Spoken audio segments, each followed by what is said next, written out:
ಈಗ ಹೊಸ ಹಾಸ್ಪಿಟ್ಲ್ ಇವ್ರು ಮಾಡಿಸಿದಾರಲ್ಲ ಕರ್ಕೊಬಂದು ಸೇರ್ಸೋಣ. ಕರ್ಮ ಇಸ್ ಬ್ಯಾಕ್ ಅಂತ ಮತ್ತೆ ಬಿಜೆಪಿ ಅವರು ತಮ್ಮ ಫೇಸ್ಬುಕ್ ಸಾಮಾಜಿಕ ಜಾಲತಾಣದಲ್ಲಿ ಹಾಕುತ್ತಾ ಇದ್ದಾರೆ. ಹೇಳಿ, ಕರ್ಮ ಇಸ್ ಬ್ಯಾಕ್ ಅಂತ. ನನಗೆ ಆ ಭಾಷೆ ಗೊತ್ತಾಗಲ್ಲ. ಅಂದ್ರೆ 2011ರಲ್ಲಿ ಅವ್ರಿಗೆ ಜೈಲಿಗೆ ಹಾಕಿದ್ರು, ಈಗ ಅವ್ರು ಹೋಗೋ ಪರಿಸ್ಥಿತಿ ಬಂತು. ಕರ್ಮ ಇಸ್ ಬ್ಯಾಕ್ ಅಂತ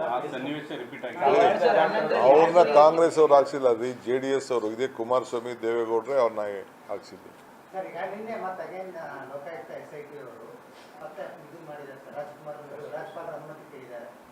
ನನಗಿನ್ನ ಮಾಹಿತಿ ಗೊತ್ತಿಲ್ಲ, ಅದ್ರ ಬಗ್ಗೆ ತಿಳ್ಕೊಂಡು ಮಾತಾಡ್ತೀನಿ. ನನಗೆ ಮಾಹಿತಿ, ನಾನು ಸುಮ್ಮನೆ ನಿಮ್ಮ ಮೇಲೆ ನಾನು ಡಿಪೆಂಡ್ ಆಗೋಕ್ಕಾಗಲ್ಲ. ನಾನು ಯಾರು ಕಣ್ಣಲ್ಲಿ ನೋಡಬೇಕು. ಬೇಕಾದ್ರೆ ಇದು ಹೋಗೋಕ್ಕಿಂತ ಮುಂಚಿದಾಗ ಏನಾದ್ರು ದಾಖಲೆ ಇದ್ರೆ ಕೊಡಿ, ನೋಡ್ಕೊಂಡು ಮಾತಾಡ್ತೀನಿ. ನೋಡ್ರಿ, ನಾವು ಮಾತಾಡ್ಕೊಂಡಿದ್ದೀವಿ. ದೆಹಲಿ ಅವ್ರಿಗೆ ಪಾಪ ಅವ್ರಿಗೆ ಏನು ವಾಸ್ತವಾಂಶ ತಿಳಿಸ್ಬೇಕಲ್ಲ, ಅದಕ್ಕೆ ನಮ್ಮದು ಒಂದು ಹೋಗೋಣ ಅಂತ ಅಂದ್ಬಿಟ್ಟು ನಾವಿಬ್ಬರು ಮಾತಾಡ್ಕೊಂಡಿದ್ವಿ ಅಷ್ಟೇ.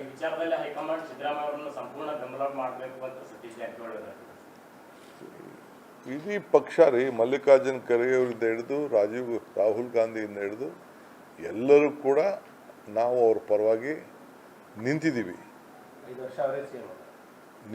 ಅಂತ ಹೇಳ್ತಾ ಇದ್ದೀವಿ. 10 ವರ್ಷ ನಮ್ಮ ಸರ್ಕಾರ ಇರ್ತದೆ.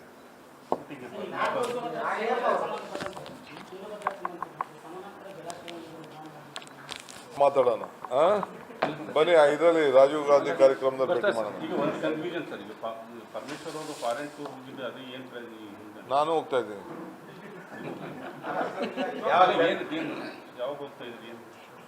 ತಿಳಿಸ್ತೀನಿ, ಕೋರ್ಟ್ಗೆ ಹಾಕಿದ್ದೀನಿ ಅರ್ಜಿನ.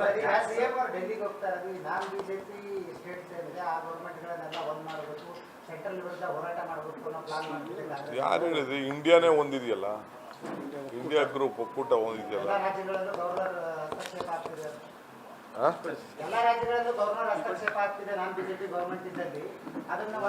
ನೀವೇ ಮಾಧ್ಯಮದಲ್ಲೆಲ್ಲ ಬರೀತಾ ಇದ್ರಲ್ಲ, ವೆಸ್ಟ್ ಬೆಂಗಾಲ್ ಏನಾಗ್ತಾ ಇದೆ, ತಮಿಳುನಾಡು ಏನಾಗ್ತಾ ಇದೆ,